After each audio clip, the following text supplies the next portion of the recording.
Want to save a truckload? Get a Peterbilt 579 from Brandt with payments as low as $3,500 a month. Get the same low rates for your choice of contract length, 3, 4, or 5 years, and you can buy or walk when the contract ends. It's the only payment plan that puts you in the driver's seat. You could say it's a big rig deal. Drive to your Brandt Peterbilt dealer to save a truckload while quantities last. Hello, everybody, and welcome to Paranormal Guys Inc. Radio. I'm your host, Jason Pepper. Tonight we got an extremely huge show. Author, UFO researcher, Richard Dolan will be joining us very shortly. Before that, I want to give a quick hello to Erica, and I promised I would mention something that she's involved with, so I will get that out of the way as soon as possible. And what that is, it's the Texas Ghost Show. So if anyone's in the Texas area and you're looking for something to do, check out the Texas Ghost Show at www.texastxparanormal.com, and you're sure to have fun there. You can also see that in my Facebook group. And speaking of that, hello to everybody in there, new members especially. Thanks for joining us, YouTube friends, Blog Talk Radio friends, and everybody else out there. I will say a nice hello to you later on, but right now I just want to bring in Mr. Dolan if I can, and I'll do that right now. Hello, Rich. Are you there? I am right here, Jason. Excellent to have you on. I am so excited, nervous, and honored to have you on. Thank you for joining me tonight. It's my pleasure. Thank you very much. First of all, how's your porch doing? I saw you posted that you had a little cave-in. I hope everything's going well with that. I had a situation that developed on my porch, yes. Actually, not the entire porch, but only the flooring of my porch really caved in, and that was my own doing. I put some heavy items on a 100-year-old porch floor, and I think I should have known better. So I've had to spend the last few days moving all the things out and finding other homes for them, but everything's fine now. So that's great. One of those things that I didn't see it happen. No one saw it. We came back home and boom, there was the whole floor, just like. So these things happen when you have an old house. Yeah, that's for sure. And you were saying that the house is about a century old. So I mean, it's quite remarkable that it held intact that long. Well, it's a house with some history. Right. It's a little bit creaky, but it's not without its charm. That's what makes it have its own character. Yeah. And you definitely have character yourself, sir. And if we can, I know you've probably been through the ringer with the usual, how did you get into this type of work, but it really wasn't the path you were choosing in the beginning, was it? No, not at all. I back in the olden days, otherwise known as the 1980s, I was a young student of history and literature and philosophy, and I always have loved those fields. I still do. Went on to graduate school in the University of Rochester, where I still currently live. Back in the mid-late 80s, I was there working on graduate degrees, first in European/German history, which I focused on for quite a while, and then I did this radical move and switched over to U.S. history, focusing on U.S. diplomacy. Yeah. I spent many years studying that. I think about it even now, think, wow, it was a lot of time of my life. By the early 1990s, I was still not doing the UFO thing at all. My whole perspective on UFOs was not that of a skeptic, but it wasn't that of a believer either. It was really just that it was something that was removed from my worldview, I think, which is the case with probably most people. Even people who may say they believe in UFOs, you really find that they don't think about it a lot. It doesn't really intrude on their life, and it didn't on mine. Two things happened really simultaneous for me in the early 90s. One was the Internet, and there wasn't much of a World Wide Web at the time, but there were bulletin board groups.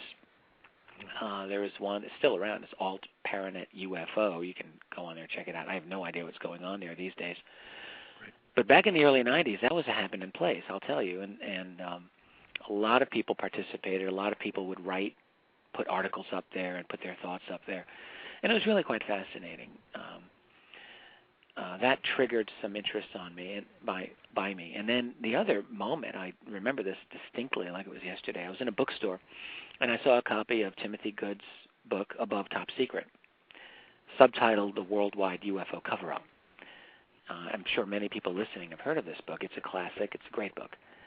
I had never seen it or heard of it before, but it grabbed my attention in a way that, I don't know, it just got me. And I remember picking it up, flipping through it, and recognizing, here's the kicker, I recognized a lot of the names that Tim Good had written about in this book,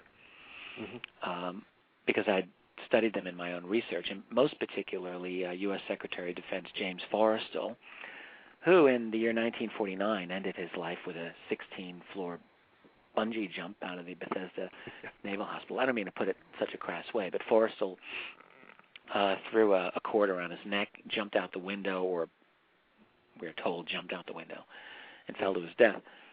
And here were connections I was finding in the UFO field that were linking people like Forrestal and Winston Churchill having an interest in UFOs, and other important U.S. generals and top-level CIA guys. And I just had this overwhelming question, which wasn't even, are UFOs real? I wasn't there yet. My question was, is this something that actually really grabbed hold of the U.S. national security community? Were they into it? Were they intrigued? And if they were, even if it was a mistake, why had I never read about it ever in any history book in the academic world? And I thought, this is fascinating. How could it not be? And what version of reality is that not interesting? So I thought, something simple. I'll just take 2 months out of my life, no big deal, right? Read some old books and find out for myself on a purely personal basis what I thought about it. And I really had no idea that I was going to spend the rest of my life. I mean, honestly, it's 16 years later, and I'm still immersed in this field, and there's no way out. I am a lifer, my friend. I'm in for good. Trapped. And I'm happy to say that. I have no problem with that. But yeah, this what I've discovered is the most fascinating topic. Absolutely. I can't think of a better way to have devoted my last 16 years. Well, let me ask you, while you were researching that during that time, were you originally hoping to stumble into this and sort of disprove it, or did you want to expand your own belief system? I guess more the latter than the former, but really, to be honest with you, I was truly, genuinely interested and truly, genuinely on the fence. Right. I've never been the kind of person who has what I would think is a rigid worldview, even in my most rigid years, which I guess would probably be early graduate school, because they do that to you. They really do. Yeah. You got to get molded into a certain pattern or shape, and that's. But I never really took to that very well. When I encountered the UFO problem, let's put it that way, I was intrigued. The thing is, when I read Tim Good's book, I browsed through it, and I thought, well, this book doesn't look like it's crazy. Yeah. The documents look like they're legitimate. They turned out to be legitimate. And I thought, could it be that these people were interested in UFOs? And I thought, well, sure, it could be. Let's find out if it is. And so what I really wanted to do was to spend a couple of months and find out how strong was the argument that the believers made, and then how strong is the argument that the skeptics made. I didn't want to just look at one side of it. So I looked at a lot of the classic UFO literature, especially old stuff from like the 50s and 60s, books by Donald Kehoe, Edward Ruppelt, James and Coral Lorenzen, really the classics, even some obscure ones that are a little off the beaten path. Frank Scully's Behind the Flying Saucers and Harold Wilkins. God, I can't remember the name of some of these books. I've got them on my shelf here. They were great. And then I read some books by Donald Menzel, who was the leading debunker of the 1950s, and one or two of the books by Philip Klass. And I just thought, what a tremendous difference in the quality of data presented and in the detachment. In other words, I thought the believers were winning hands down, at least in the sense of making a case that there was something legitimate here. And I was hooked after that.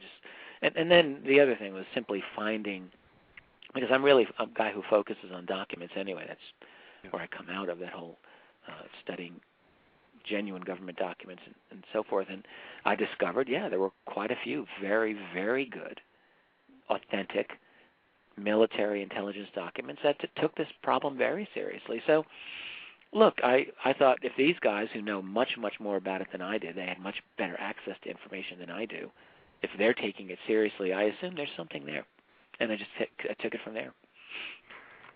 Now, have you ever had your own personal UFO experience, either a sighting or anything in that particular range? Yeah, I believe so. Most vividly, I guess I would say, about a decade ago, I was walking with my son. I've told this story a couple of times, and maybe not here. It's a neat thing. I don't really know what to make of it. He was a little guy back then. He's almost as tall as me now. He's 13, almost 14. At the time, he was 3. And it was a beautiful May afternoon. I'll never forget this. And in Rochester, I'll tell you, that's odd. We get a lot of clouds in the city, but on this particular day, it was a perfectly beautiful blue sky. And we were walking back from the corner grocery store. I was holding his hand, and a little glint of light caught my eye to the right as I was right in front of my home. And I looked up into the sky, and I saw this very, very bright, highly reflective object. Now, I live near an airport, and I see aircraft every single day. So I assumed, well, this is just an aircraft coming in, maybe flying over the city or coming in. So I just looked at it, but the thing that stood out was just how bright it was.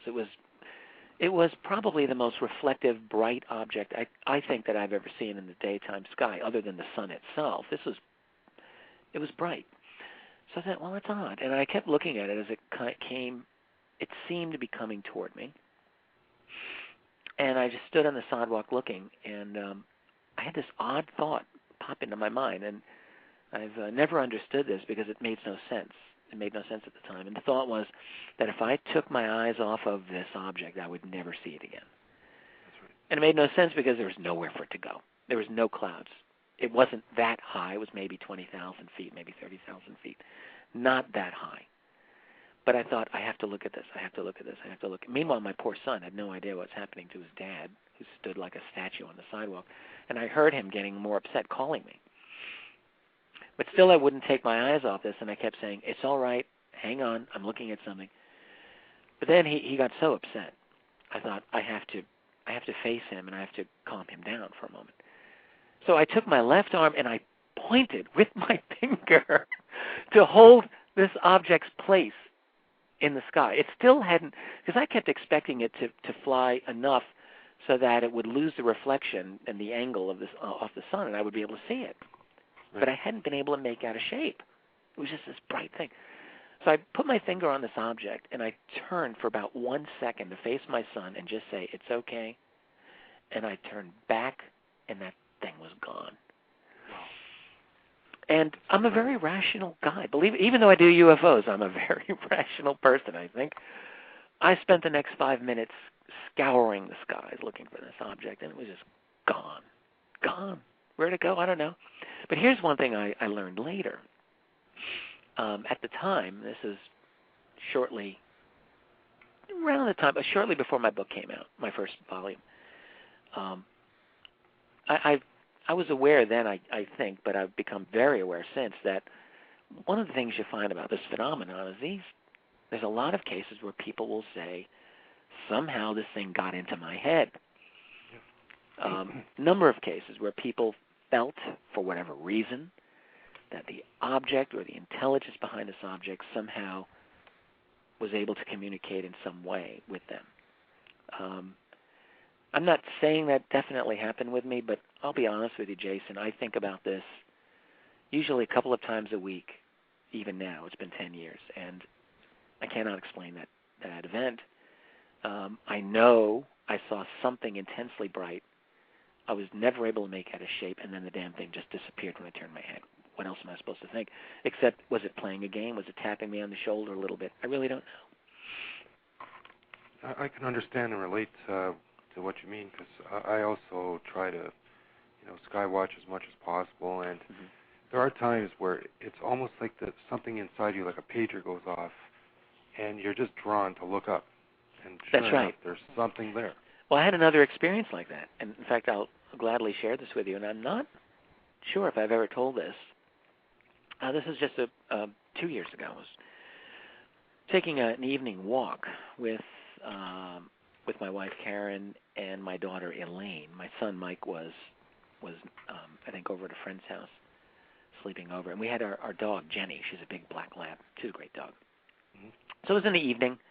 It was August of '08, and by this time I'd been a known author in the UFO field for a long time, and both my kids grew up with the whole UFO thing.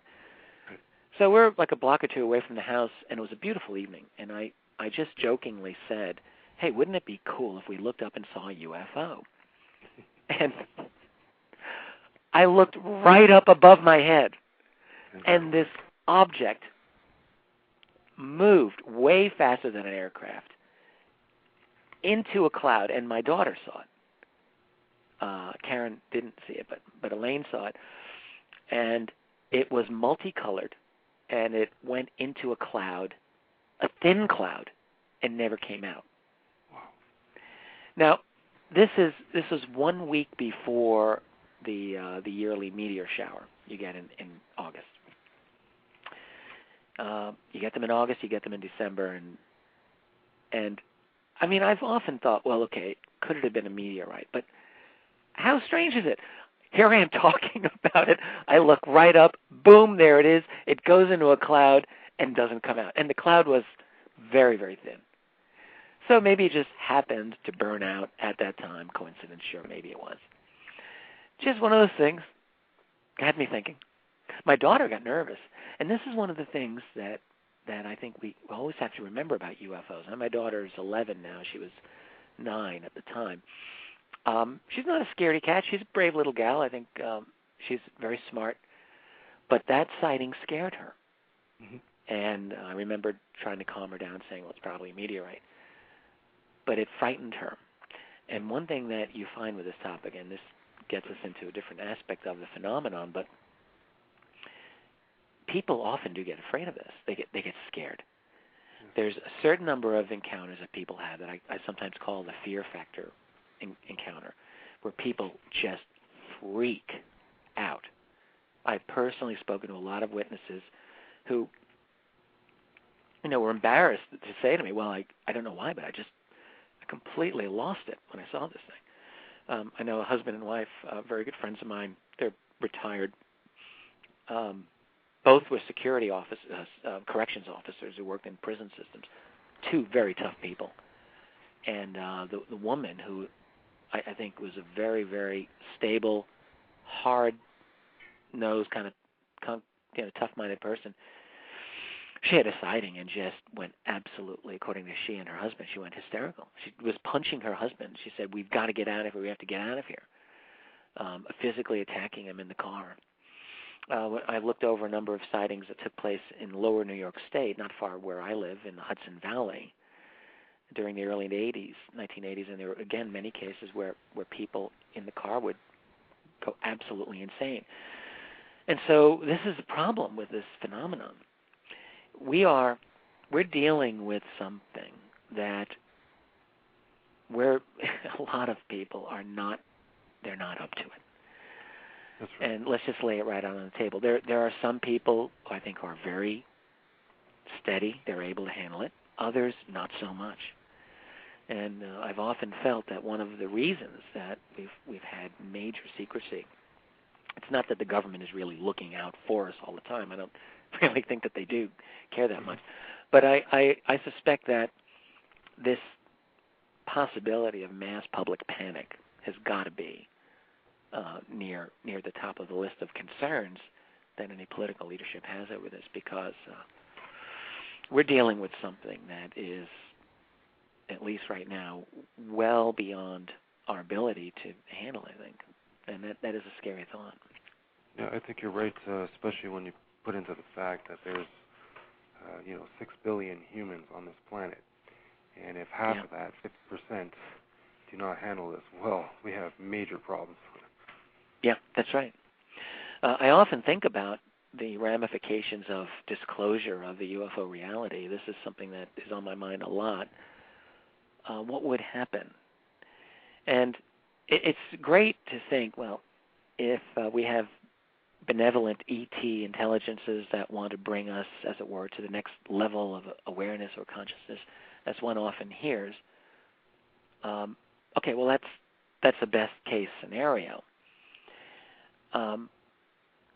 And even in a best case scenario, I think there'd be a lot of disruption to our society, frankly, once this reality becomes known. But what if, and I'm not trying to be a fearmonger here, but what if it's the case that there may be multiple groups, and what if some of them aren't here for our best interest?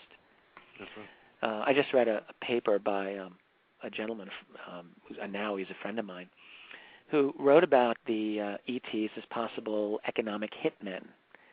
Anyone who's read a book by John Perkins, Confessions of an Economic Hitman, might understand what I mean. In that book, John Perkins was a guy who spent his whole life being employed by major financial institutions to plunder governments around the world.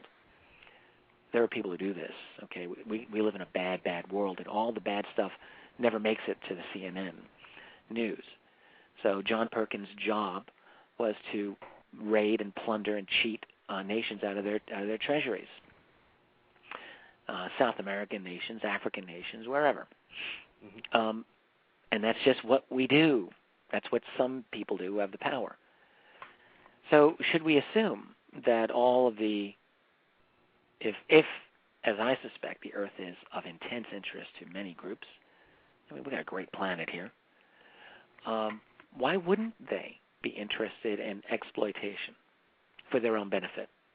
What would make them so much different from any other life form that we can imagine, which is, under the imperative of survival for itself, right? Would it really be so outrageous to assume that none of them, let me put it, how do I want to phrase it? I'm getting tangled in my logic here. Is it really crazy to assume that at least some of them would be out for exploitation? I don't think it's crazy. I don't think so either, because you look at humanity in itself. There are some cases where would you really want to know what your neighbor is doing? And if you did find out, would you be able to handle it?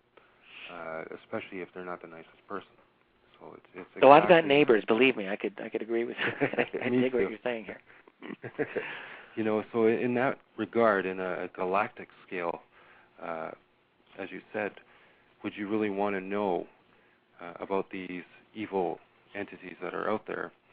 And that's actually a good segue to this one question that I have. On the inside, do you hear talk, because everyone knows the typical greys and reptilians, right, and the Icelandic, Norwegian described ETs, but is there any new species that people are talking about that hasn't yet been really brought out to the surface yet?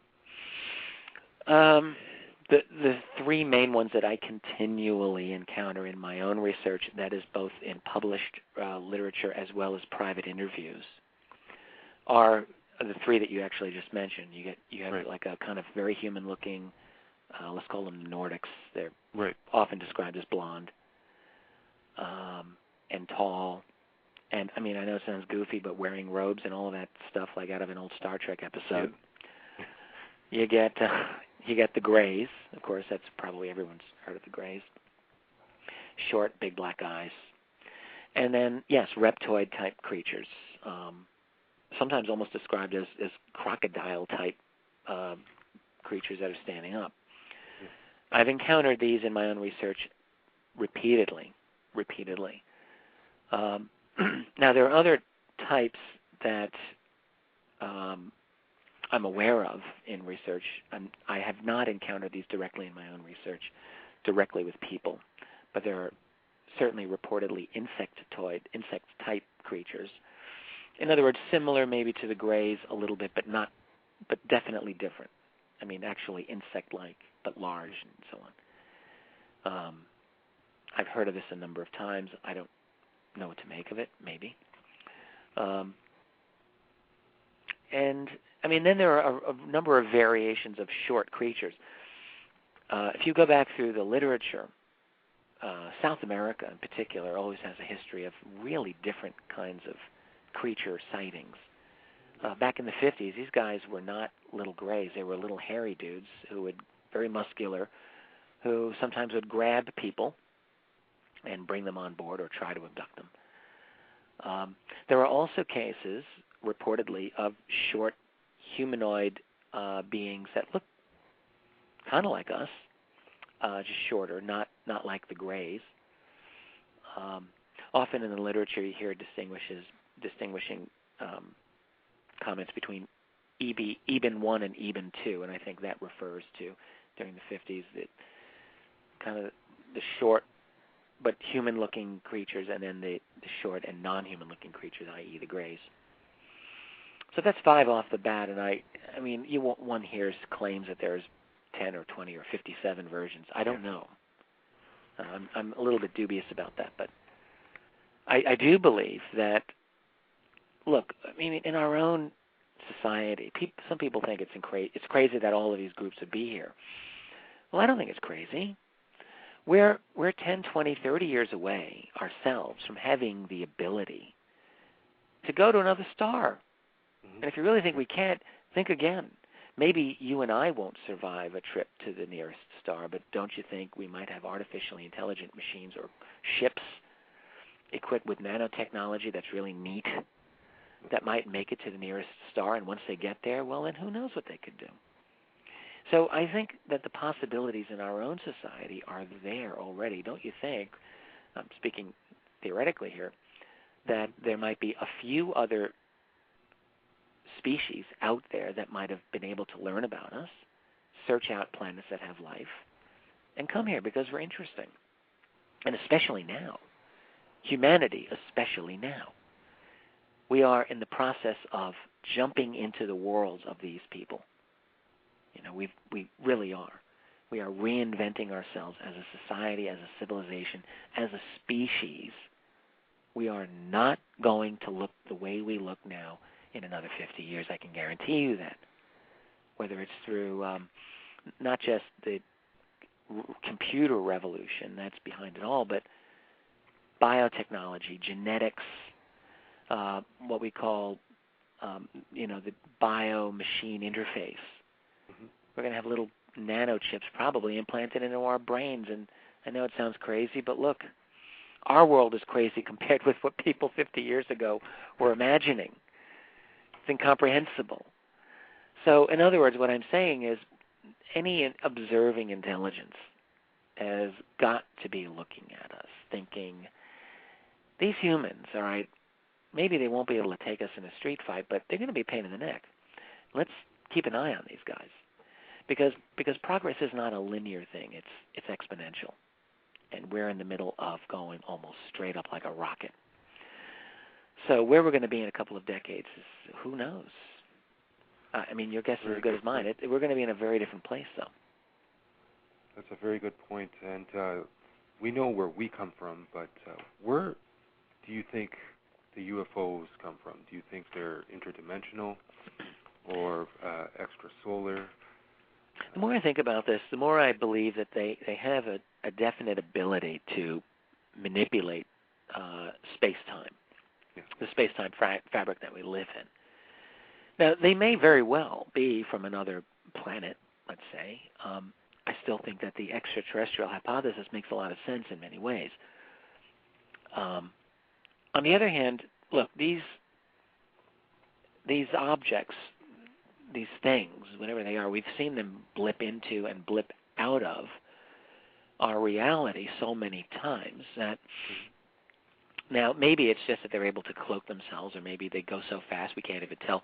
There are videos where when you look at these things very like frame by frame, it's obvious that these objects aren't just disappearing, but they're moving really fast. But is it possible that there are cases where they come into our reality and come out of our reality? I think the answer is yes. I can tell you a couple of accounts that I've got that support this, but just basically I'm thinking that dimensionality is an important part of this.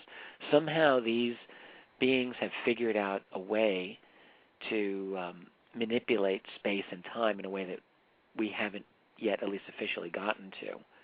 Although I think in the classified world, all bets are off, and we may very well may have gotten there. So it could be a case where they're from another place originally, but they also know how to manipulate dimensions. Why not? It's also possible, I think it's likely, in fact, that they have a permanent presence here, underground and under the oceans. I've just published, by the way, a new book by a very good friend of mine, Dr. Richard Sauter. Some of the people listening may be aware that I'm not just an author, but I am a publisher, and I publish not only my own books, excuse me, but I'm now publishing books by other authors. Richard Sauter is really the only person in the last 15 years who's done extensive research ongoing on underground base, underground construction, secret bases, and so on. And his latest book, called Hidden in Plain Sight, which I have on my website at keyholepublishing.com. You can go there, take a look. I'm actually looking at it right now.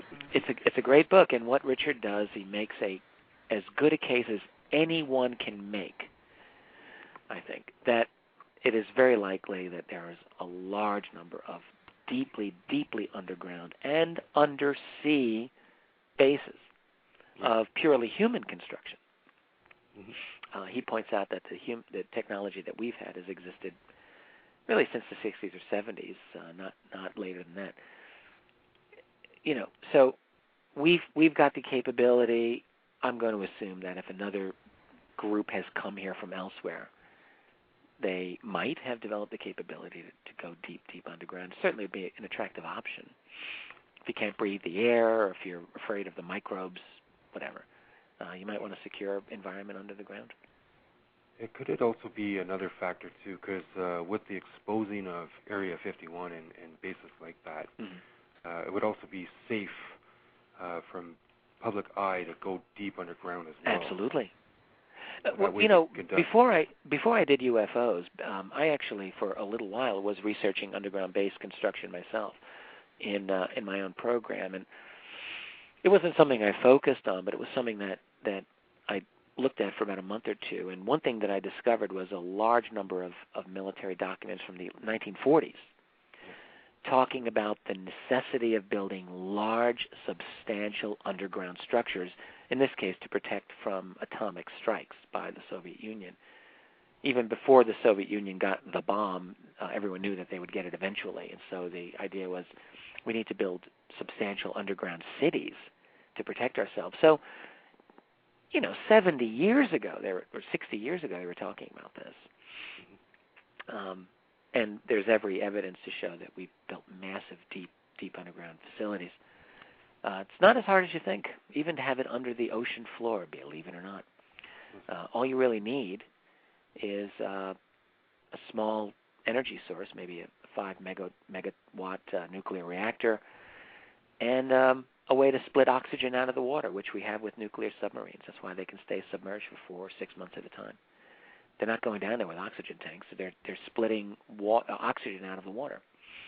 We've had this technology for 50 years. So once you get oxygen and energy, everything else is a cakewalk. And they also even they have kind of a funny name for some of these bases too.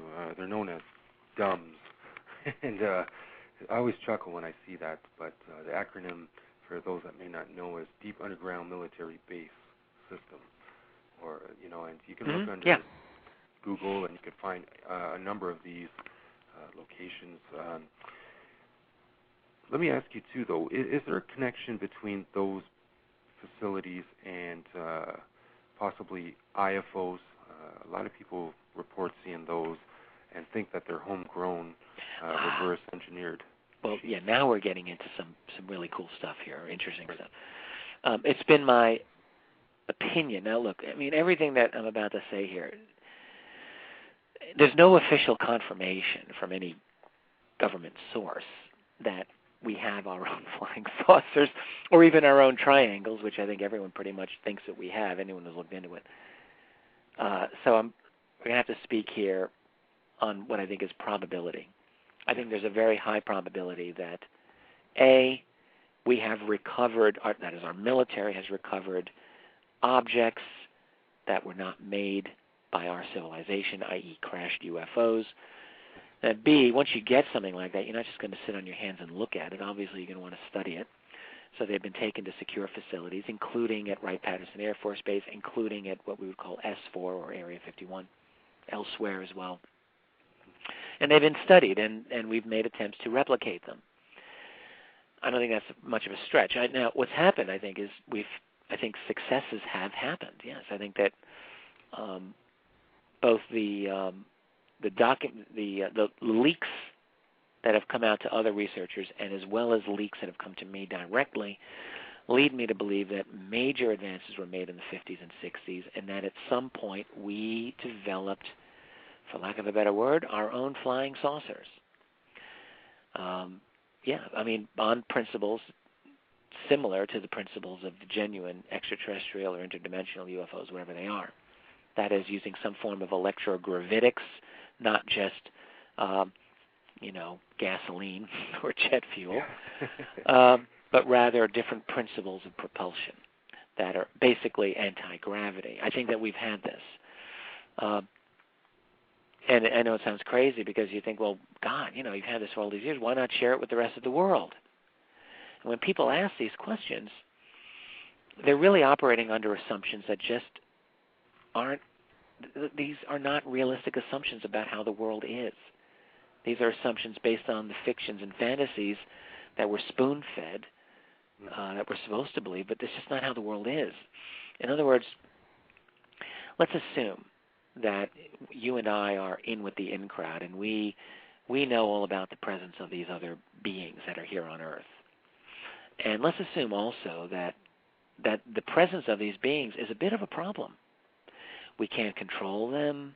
They may not be interested in making themselves known to the world, but they might still be posing difficulties of all different types to us.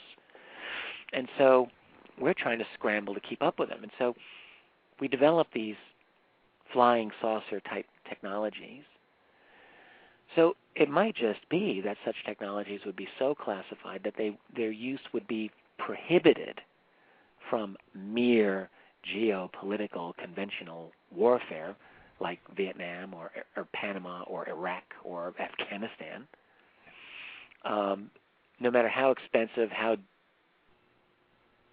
damaging those wars might be to all parties concerned, it still might be believed that this advanced technology that we've developed can only be used to deal with them, and them being whoever these other beings are.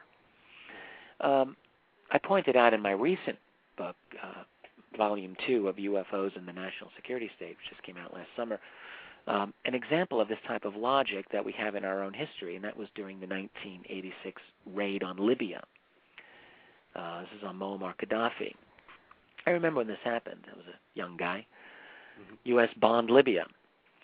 Well, they didn't use, the United States neglected or chose not to use its most advanced fighter aircraft for that raid. And that most advanced fighter aircraft was the still secret F-117A Nighthawk, i.e. the stealth fighter, which had been operational for a few years, but its existence was classified. And so instead what the U.S. used were F-111 fighters, very fine aircraft, obviously, but they didn't have stealth. It wasn't the top of the line that the U.S. could have used. So you've got this perverse kind of logic.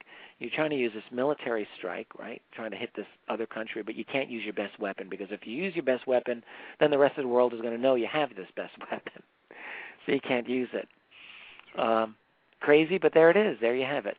Now that's a somewhat of a mundane example, but you can probably see the logic here. If we've developed off-world technology, all right, then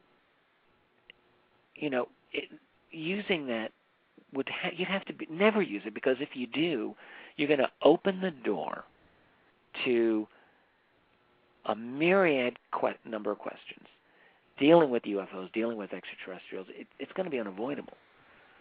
And so I think the answer is, let's just, they decide that we're going to keep this separate in a separate compartment. It's not going to be used for any of the wars that we have with other nations. It's just going to be used to deal with these other beings. This is my hypothesis, okay? I'm not saying I know this is true, but this is what I think has happened. And so, back to your original question, because I don't want to lose the thread here. You were talking about these underground bases and these IFOs, and I think, yeah, I mean, to me it makes sense that these could be connected. You've got deep, deep underground military bases that house some of our most exotic technologies, i.e. reverse-engineered technology from UFOs. Sure. Well, let me ask you, because there are a lot of naysayers that say there's no way a UFO can enter our atmosphere, especially with the implementation of the HARP system up in Alaska. What's your opinion on that? And do you feel that also chemtrails may actually be sort of a marking system to almost ID tag anything entering our atmosphere? Yeah, both of these are very interesting topics to me. HARP, High Altitude Auroral Research Project, I think. Yes. That's some pretty far-out stuff there, and it can be very scary. And then the chemtrail phenomenon. Both, I'm interested in both. I'm not expert in either. I've read a bit. I've studied a bit on both of them, though. All I can say is I'll be dealing with both of them in much more detail in my third volume of history. I can tell you that. My sense of both of them is that there is significant covert aspects to both of them. I mean, this is a pretty easy thing to say. They're not. There's much more to them than what the official version ascribes to them. Yeah. HARP, if you really look into all the literature on this program, it's more than simply an upper ionosphere, tweaking device that heats the upper ionosphere. It's designed to go deep underground. In other words, to employ what is known as earth-penetrating tomography, which basically allows you to look deep underground for all kinds of things, including, one of the HARP managers said, underground bases. Mm-hmm. Now, I'm guessing that he was intentionally referring to underground bases by evil dictators like Saddam Hussein and that type. But in theory, I suppose you could look for underground bases at any time. So, human or not. And then there are claims that HARP is employed for other, even more nefarious purposes, like mass mind control, the putting out of low-frequency EM wavelengths, to which I don't really know how I can respond at this point. I'm still trying to sift through the facts and claims on HARP, but I think that there's probably something going on there. Certainly, I was just talking with some researchers regarding the recent Norwegian spiral phenomenon that everyone's saw. And it turned, I didn't know this at the time, but I've learned since that there's a HARP type of facility right nearby there. And it does appear that phenomenon is likely connected with that Norwegian HARP facility. Now, what they were doing, I don't know, but they were able to play games with the atmosphere, certainly. Regarding chemtrails, I beg your pardon? I was just going to say, I was also wondering, too, with the CERN facility not too far away from there, if that would add to the whole mix. Right. I think that's what I was referring to. I think it's a HARP type of facility. Yes. So, yeah, I think that's the logical connection we need to be looking at. Of course, there's a lot more research that has to be done here. Regarding chemtrails, a lot of theories on chemtrails. You talk to airline pilots, and all of them say, no, there's a lot of hooey. I've spoken to a few airline pilots, and they say, no, people just get confused. But look, I'm going to tell you right now, I've seen what I am convinced are chemtrails, personally, right here in my city of Rochester. And I really suspect that it is a weather modification type of thing. That's my own opinion. It could be a screening device. I've heard this. A way to shield from satellites or from other beings from looking in, I suppose. But I don't know. I mean, to me, I'll give you one example why I think it might be weather mod, because 5, 6, 7 years ago here in Rochester. I remember I told you we have a cloudy city, but sometimes we have blue skies. And we went through a stretch of about 2 weeks of solid, beautiful blue sky weather. In all my years in this city, I've been here for 25 years, I don't know if I remember such a continuous stretch of perfect weather, honestly. Like Hawaii, in upper New York State. In Eden, Utopia. That's right. And the last day of that, I'll never forget this, I had my 2 kids at a park. They're running around doing crazy kid things, and they're playing with other kids. And I'm looking at the other parents, and everyone's doing their own little thing, looking down on the ground. I'm looking up at the sky, and I saw 1, then 2, then 3, then 4 aircraft crisscrossing the sky and leaving the telltale patterns, the contrails. The next thing I knew, within 20 minutes, the whole part of the sky was covered with a layer of cloud. It was the first cloud that I had seen over my city in 2 weeks. The next day it rained. And I just think, is that a coincidence?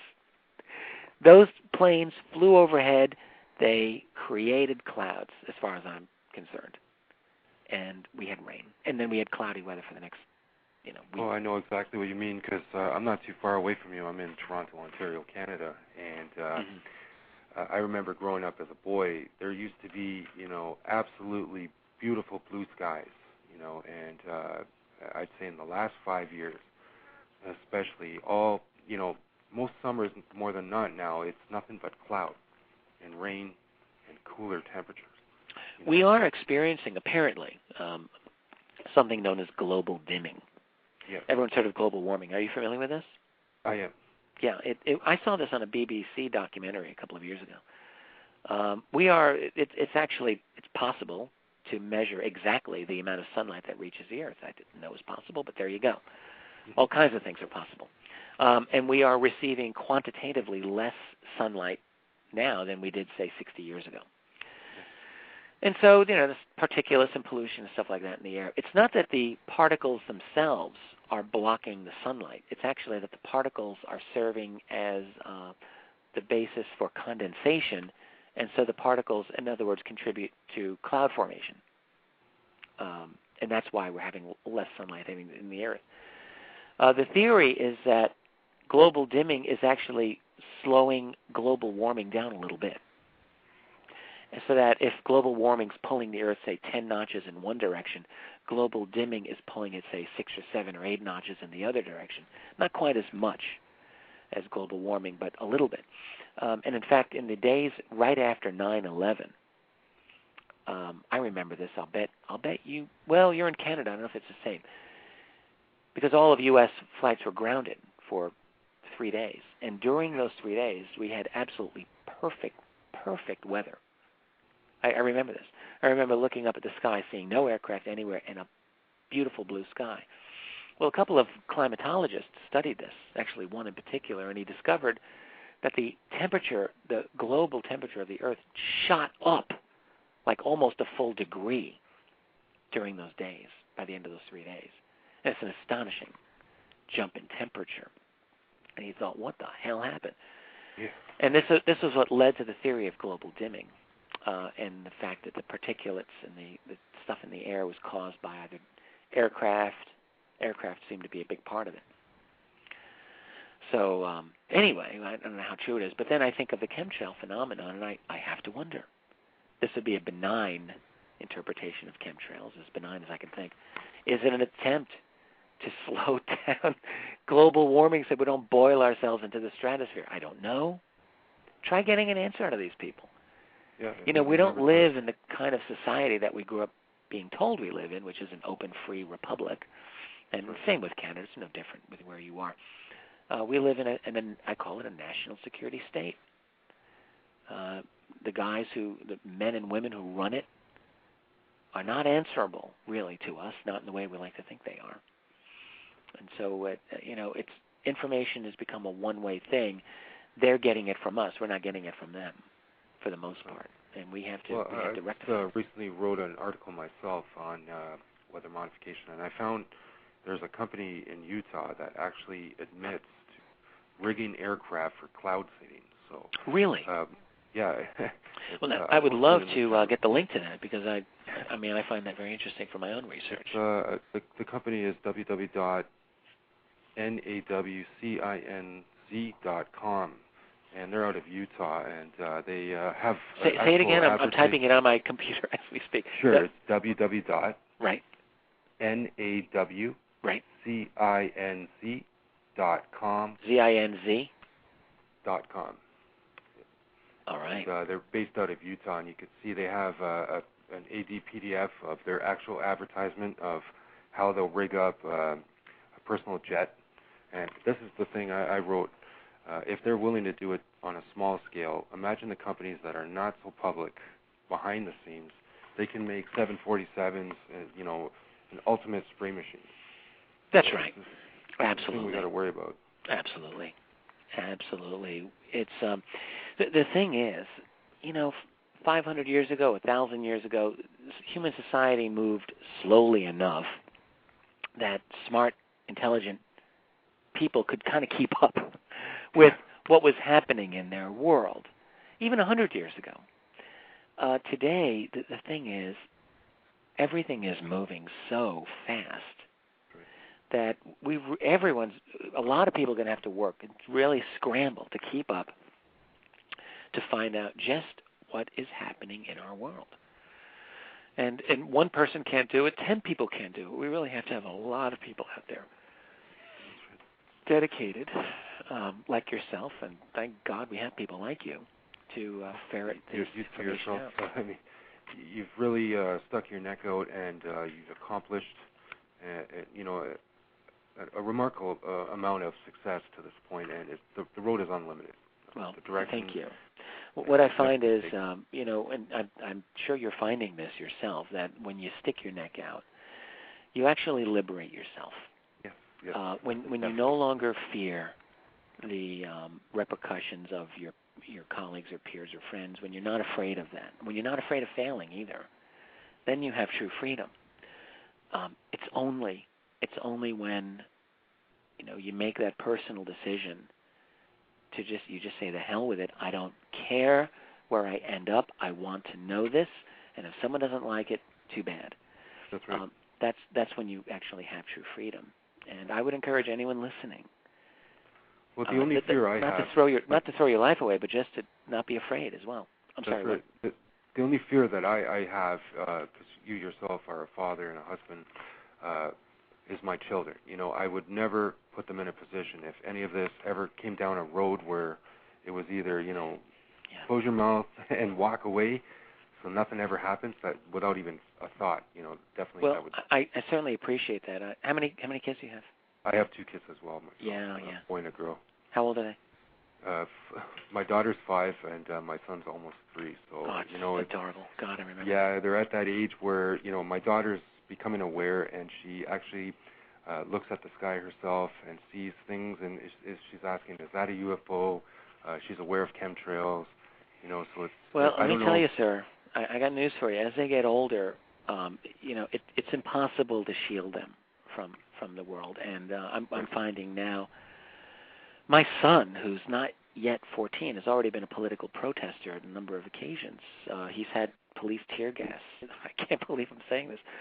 And police acoustic weapons directed at him, and he's going to be doing more of this. But look, I want to shield my children too. Yes. But the thing is, no one can be shielded.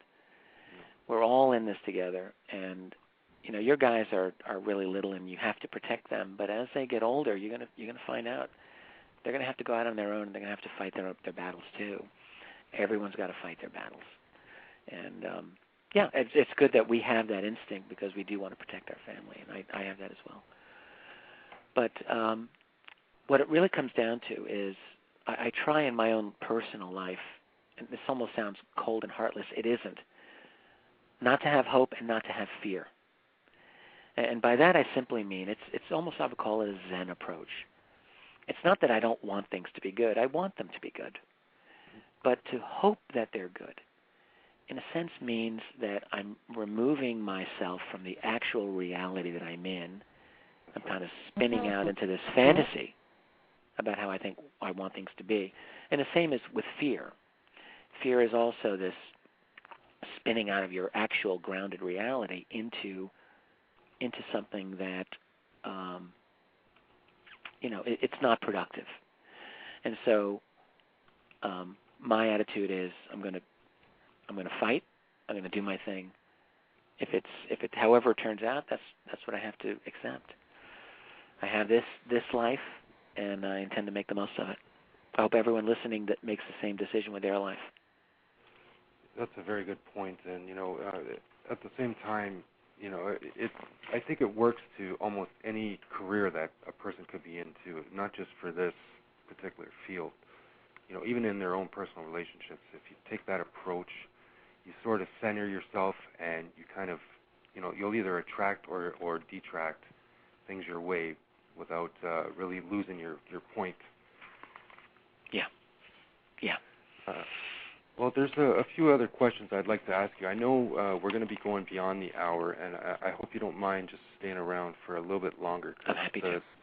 The material has just been incredible. And one of those such questions, you're going to be talking about this in your next book. He's a fellow out of the UK named Gary McKinnon, and I'm sure, again, you've probably been asked a million times what your take is on what he actually saw.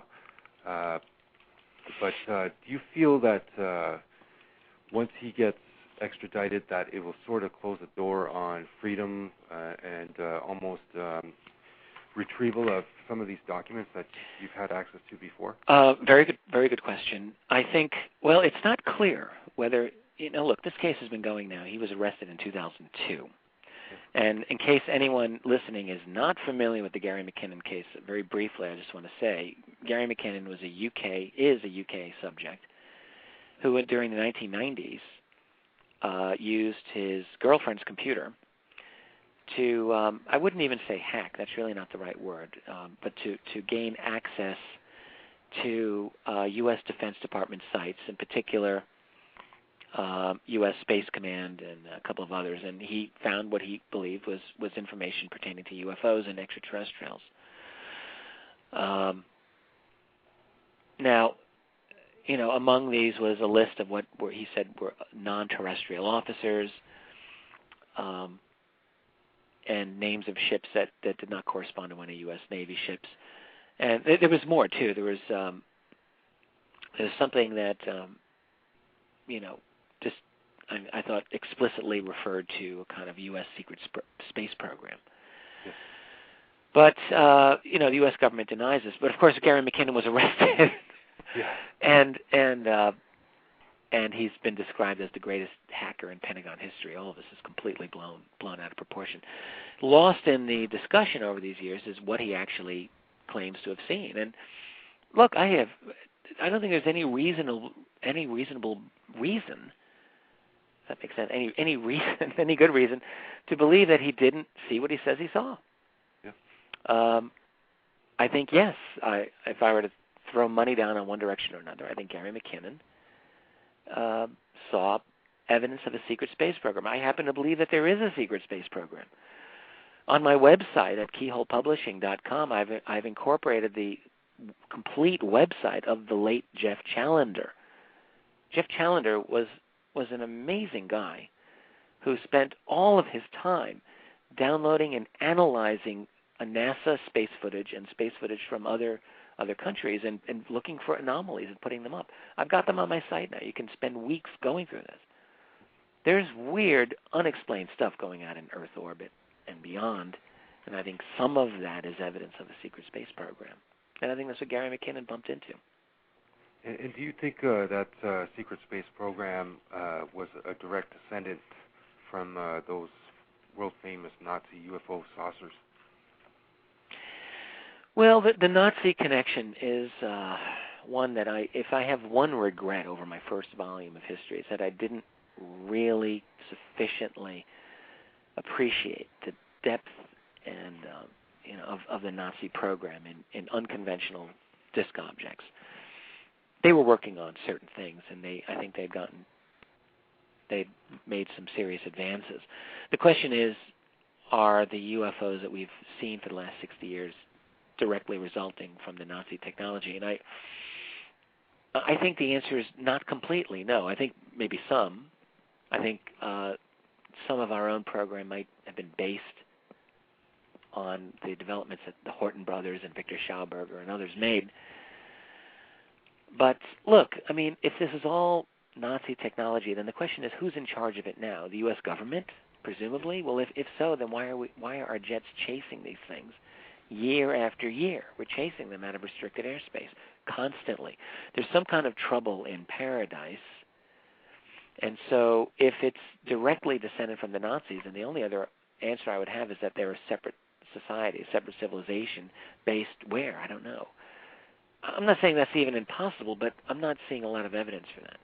I am seeing more evidence, in my own view, that this is a non-human phenomenon, this UFO. So well, I once asked Stanton Friedman why, in his opinion, does he feel that there's fewer or far or even less or even in some cases no flying saucers being filmed anymore. It seems like they're usually, a flashing light or an orb of some sort, right, or just a triangle, as you mentioned earlier. Why do you think that is? Well, there's a lot of white dots in the sky. Have you noticed this? Yes. You look at a lot of the Mexican video, and in fact, from around the world, you see these white dots. Don't know what they are. It almost seems, this is crazy, but that as we evolve, they evolve. And maybe it's not so crazy. Now, there are cases of people seeing absolute, physical-looking craft, and I've talked to people who, in the last, recent years, see them. And if you go into the National UFO Reporting Center on the web, where Peter Davenport posts something like 4,000 sightings a year, a lot of those are of definite craft-type objects. So that hasn't gone away.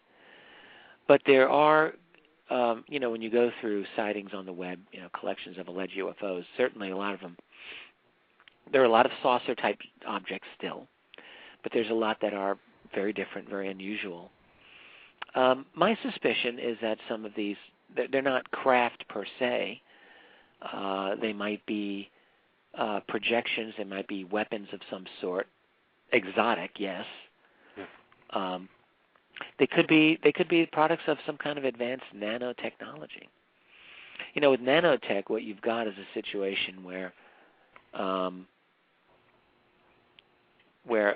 in theory anyway, nanites or nanobots can compile and decompile into a variety of shapes, at least in terms of the theory. And they could form any kind of shape, or also just disappear.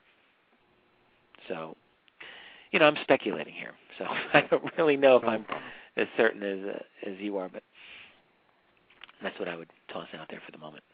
And let me ask you too. It seems almost too in the 80s and 90s there was, almost one abduction a month reported. Has that gone down as well, in your opinion? Abductions? Yes. No, I don't think so. There are always spectacular abduction cases that have taken place in all of the decades. Even in the 1950s, there was a big one from Brazil. Yes. A lot of the recent ones don't get as much time, but I am personally aware of recent abduction cases. So, as far as statistics, it's hard to know what statistics there are, because, it's the same with UFO sightings in general. Yes. Most people don't report their UFO sightings, and most people don't, not only do they not report their abduction experiences, they're often not aware of them. And so getting a sense of the quantity, I think, is a very difficult thing to do, unfortunately. But I don't think it's declining. No, that's a good sign too, because I was starting to get worried, that at some point, because on the web you don't hear about these really exotic abductions, as you were saying, but at some point, do you believe that there will be a government involvement to suppress any abduction case whatsoever?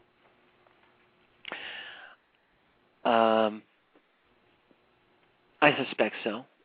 You know, my own feeling is that I've talked to a couple of individuals who have told me that they were part of a government-sponsored study to discuss how to disclose. Yeah. Yeah, from what I've been told, this comes up every 5 years or so. But I think one of the concerns is that they're afraid of a disclosure spinning out of control. And I haven't been told this explicitly, but look, the abduction phenomenon is one of the most explosive things about this. Yeah. If the president were to say that UFOs are real, well, that's going to open the door to the obvious question. Someone's going to ask this. Well, Mr. President, does this mean people are actually being abducted like they claim? Once you acknowledge that UFOs are real and that they are not us in some way, then suddenly it doesn't seem so crazy, does it, that people claim to have been abducted by these beings. And this is never going to be an easy issue for any government to deal with. I totally agree. And does NASA have any role in suppressing the information? And they must, but from your research... yeah, I think so. I spoke with Clark McClelland, who worked for NASA for many decades. Clark has got his own website now. He knows all the astronauts. He was very high up. He was qualified shuttle commander, as a matter of fact. Said to me, Richard, NASA has an open space program and NASA has a secret space program, and there shall the twain meet. Those are his words to me. If people research Clark's website, they'll find reasons why he believes that's so. There's certainly been a lot of suspicion for many years that NASA has been a kind of front, a public relations, sort of like a version of the old Project Blue Book, which the Air Force had that was supposedly to investigate UFOs, but which, of course, was simply public relations.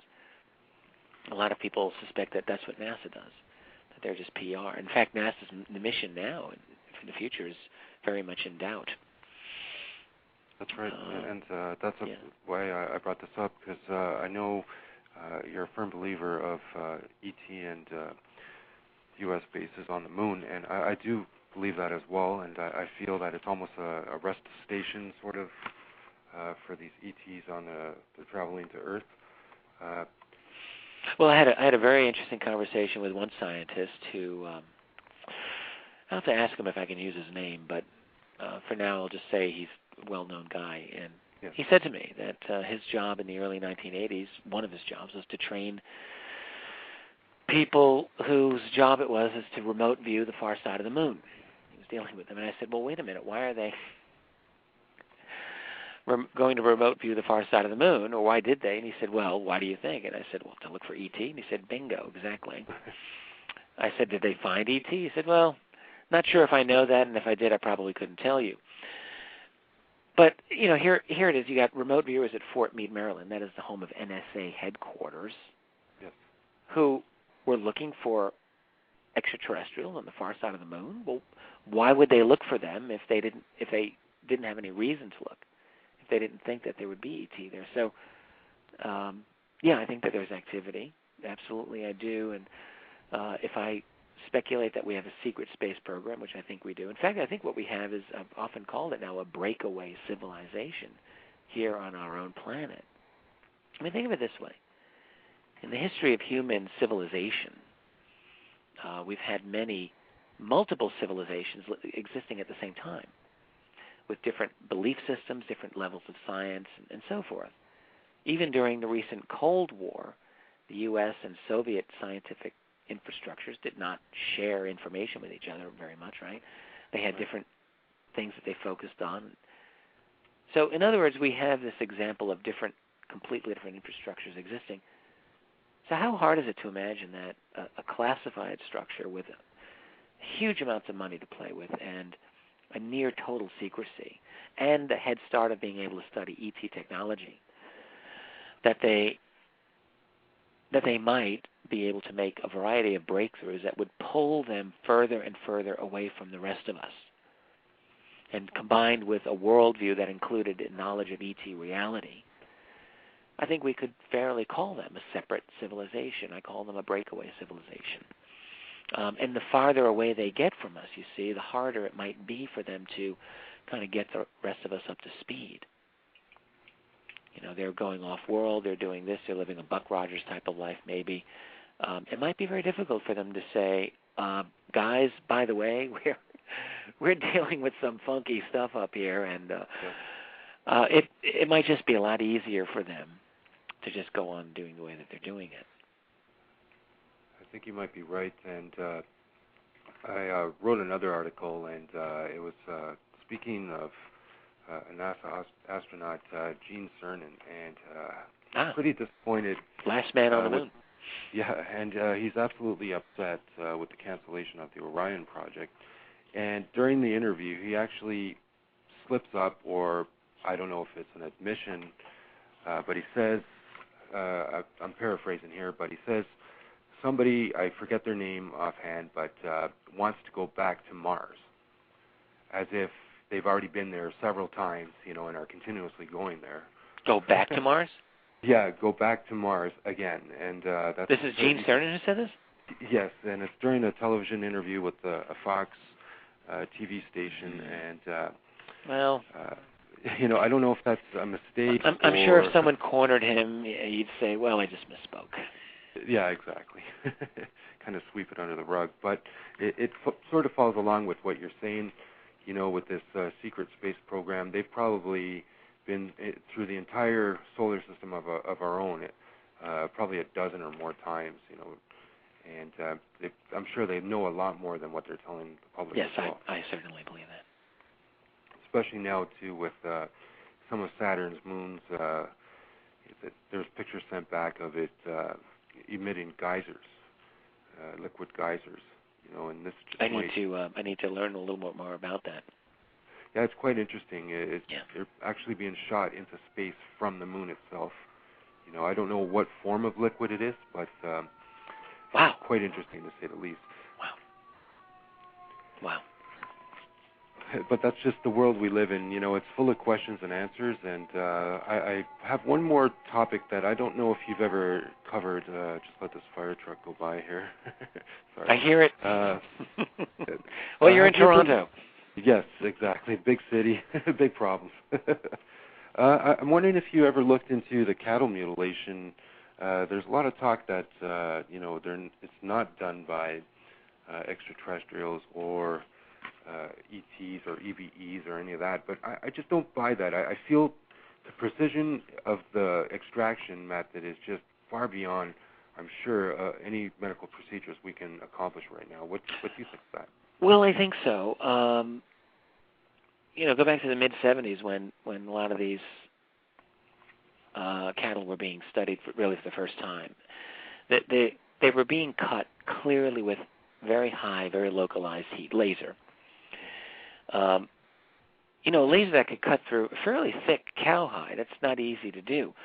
Yeah. The problem was that in the context of what was seen as cutting-edge laser technology of the mid-'70s, the only way you could do that is you'd have to get this huge, heavy object, hundreds of pounds, you know, drag it out there and cut the cows open with that.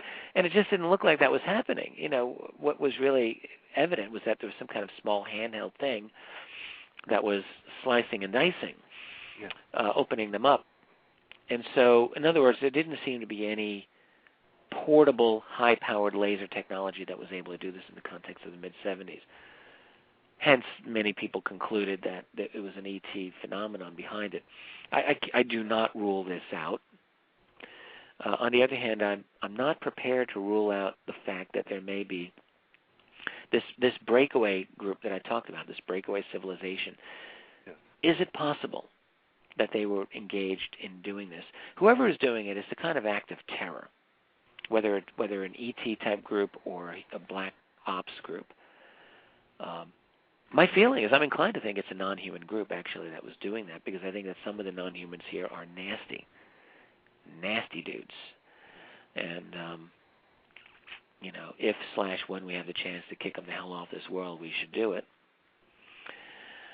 So and it's hard for me to give all the reasons why I believe this, but my sense, my hunch, is that is actually what is going on. That there's a kind of faction that enjoys terrorizing the human population or the human power structure.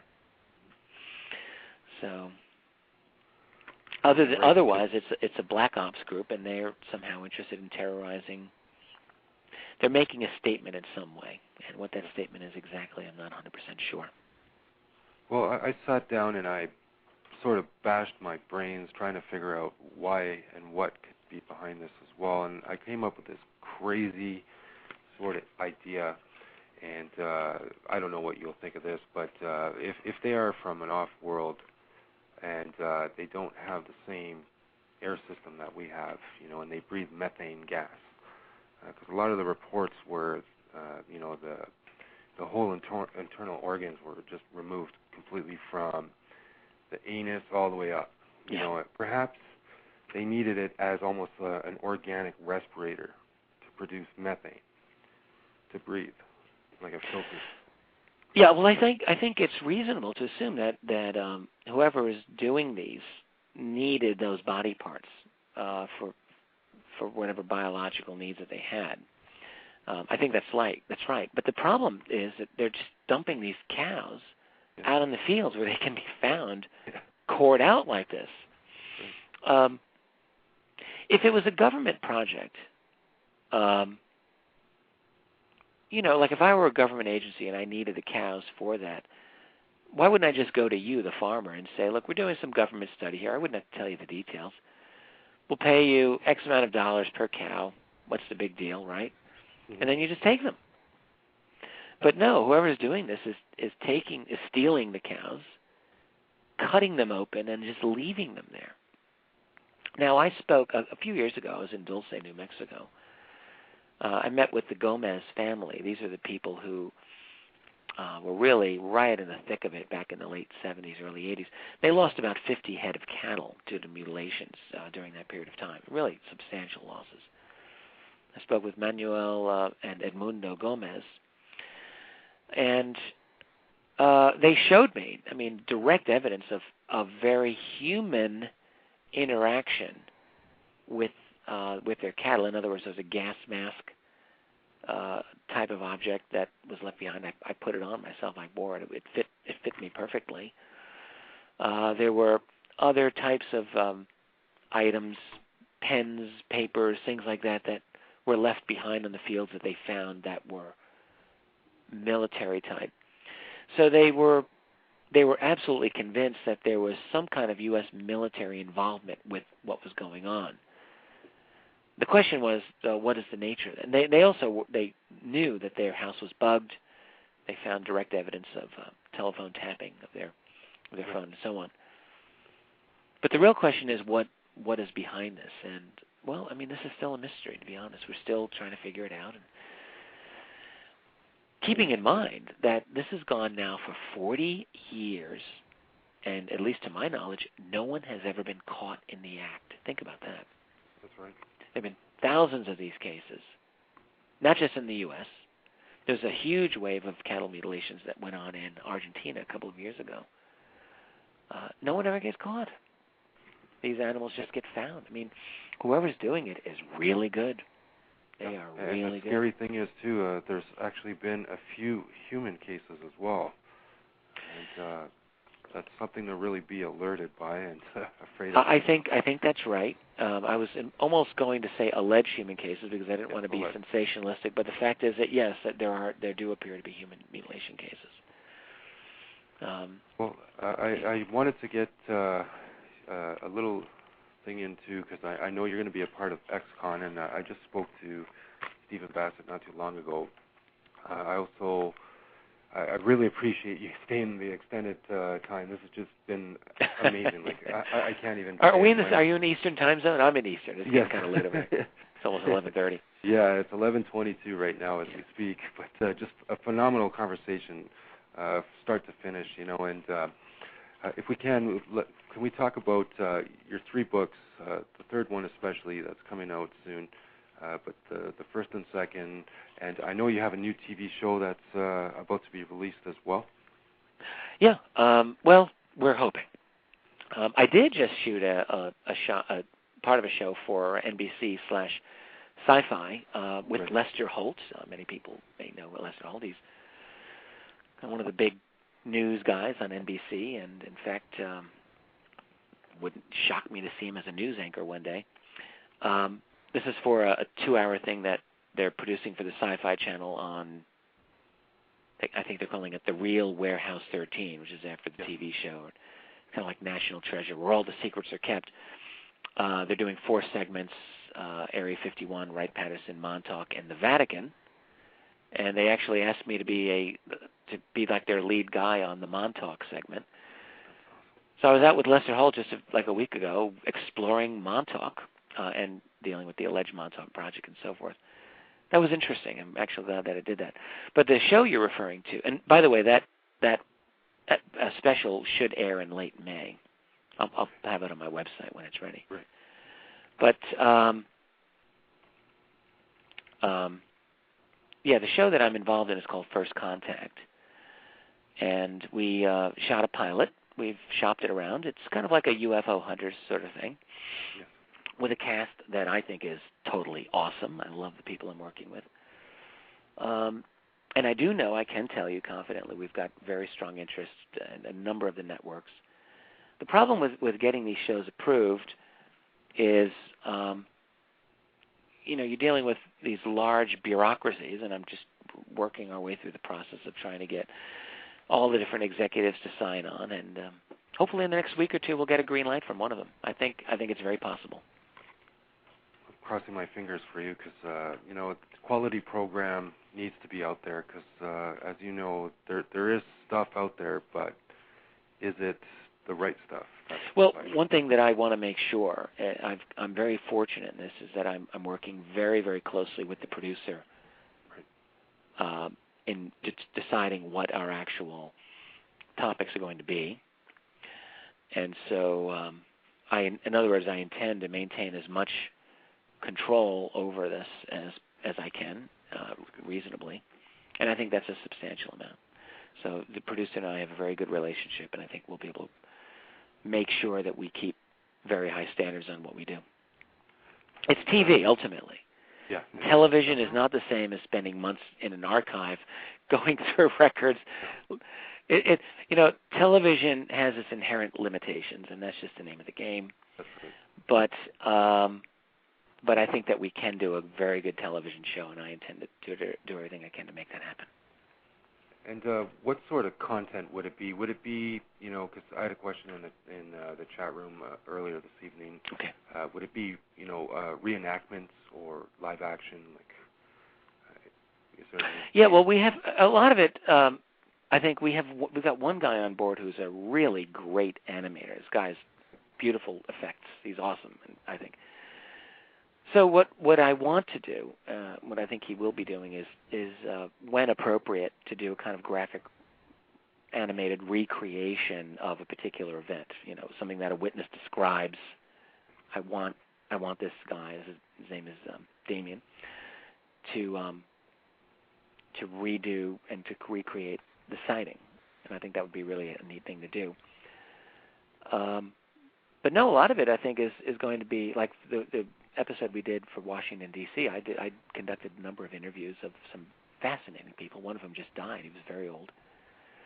Got the one and only TV interview he ever did. So I want to do some genuine journalistic interviewing of people. The people that I have with me on this team, I have one photojournalist, expert photographer, really good at photo analysis. I've got another guy who's great at photo analysis and is also a paranormal investigator, like a ghost hunter. In fact, he's friends with the ghost hunter guys. He's a genuine guy. He's very good at what he does, and I respect him. And then we also have on board another UFO researcher named Rob Simone, who's a friend of mine, and I've known Rob for many years. Yeah. And then there's me, and I'm the lead investigator of it, and I'm basically going to be determining what we do, both on screen and off. And so we're looking. I'm sorry? I was just going to ask at any point, because I know people can see it on your website. Your wife has her own internet radio show. Would you include her into this program as well? Possibly, yeah. I'm not ruling any of it out. Right. All of it is contingent on us getting a green light to get started. So. Well, I'm hoping somebody's listening and stumbles upon it and puts it out there, because I'm certain it would do amazing instantly. I'm hoping, and I think we've got a very good chance to make it a good show, and absolutely. I'm not the kind of person who wants to count my chickens before they hatch. That's right. So I'm trying to be low key about it, but yeah, I mean, I'll admit I'm excited about it. I enjoyed doing television work in the past. I won't lie to you, and I hope to enjoy it again. I've done it as well, see. and it's an easy job, TV. That's for sure.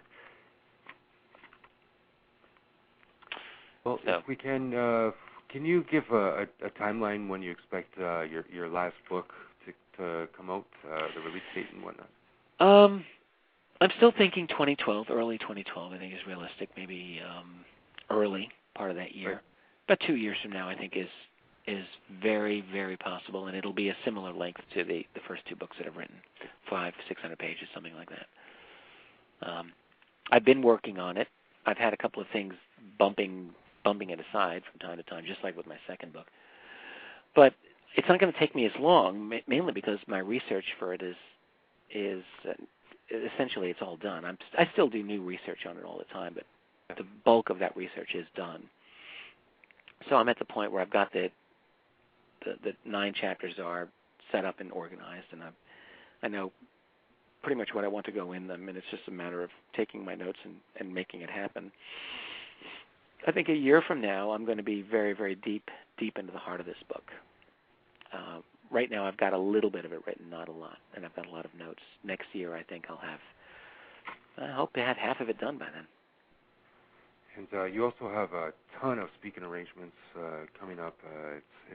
It's quite a never stops. Spring, summer for you. When do you have time off? Well, the problem is, I enjoy traveling and I enjoy speaking and meeting with people. I learn so much when I do a conference, but preparing for a conference is a lot of effort. I have to say. I mean, it's I don't want to just give the same presentation over and over again. I'm going to have to start maybe giving the same presentation for a little while, because when I come up with completely new talks, it's time consuming, and it's valuable for me in the long run to keep thinking this through in a fresh way. But ultimately, I need to. I think what I'm going to do is, like for this year, I've evolved one fundamental talk, and I think I'll probably just give variations of it, and then maybe the same for next year, because otherwise I'm just not going to have time to finish the book. I've got things going on. I'm traveling several times a month for the entire year, going to various places, and in that type of a situation, I have to really be disciplined and make sure that I do set aside time for writing, which is really what it's all about for me. I mean, it's nice being on TV. It's nice meeting with people, even doing interviews as well. But ultimately, what I've got to do is get the next book done. I mean, I'm not losing sight of that, keeping my eyes on the prize. That's right. And in closing, do you have any personal hellos that you would like to give out? Oh, gosh. Well, they're out there, and they know who they are, so I'll just leave it at that. I've got a number of friends out there. They're all great people. That'll be fine. Well, I hope you've enjoyed this conversation, because I absolutely have. I mean, this is the highlight for 2010 for me. Oh, I'm so glad. And honestly, I really appreciate the chance to be out here, Jason. I appreciate the chance to come out and just be able to chat and talk about some of the things that are on my mind. I would ask people if they ever want to come to my website. It's keyholepublishing.com. It's just like looking through a keyhole publishing, and from there's articles I've written. Both of the introductions of my 2 books are online. I got a new YouTube clip that I just put up. It's a 27-minute interview that I did at the last Laughlin UFO conference. I'm about to sneeze. Hang on, if I sneeze. There we go. I hope you didn't hear that. So there's a lot of information. There's the information on Richard Sauter's new book, which I'm very proud to be the publisher of.